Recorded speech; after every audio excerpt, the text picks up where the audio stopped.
电影消息来看，还有禽流感的疫情。最近包括彰化甲台南，拢有饲鸡场去感染到 H5N1 禽流感，已经杀掉超过6万只鸡啊。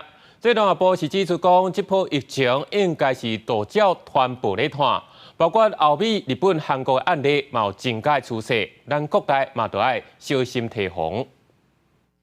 防疫人员穿着防护衫，甲染疫的两鸡装入去布袋仔内底。台南后壁有业者21月底主动通报两鸡无正常死亡，确诊是 H5N1 亚型高病原性禽流感。台南市动保处马上启动标准定时，扑杀32000多只两鸡，佮有消费鸡卵，嘛进行全场的消毒。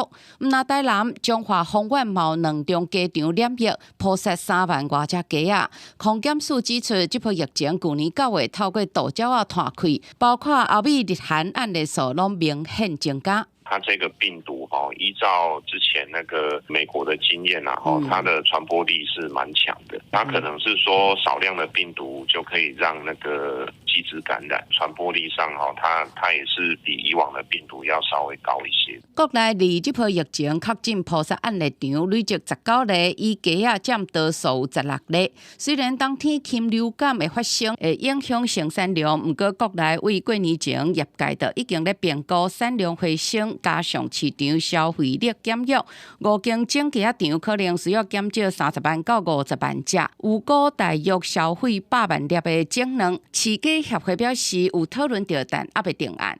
还是要跟我们产业来研议说那个方式，整个要怎么去进行啊？要拿掉多少量？可是问题是我们现在就是说业者嘛，无讲要来召开这个会议安尼啊。根据上新两鸡产销资讯，目前生产的两鸡有3700多万只，日产量是12.75万箱，比国内需求量悬。产业界嘛烦恼过年了后卖压恐惊会阁加大，但是毋是要为源头的整鸡仔来减量，阁需要进一步来讨论。公司新闻林俊梅、彭耀祖台北报道。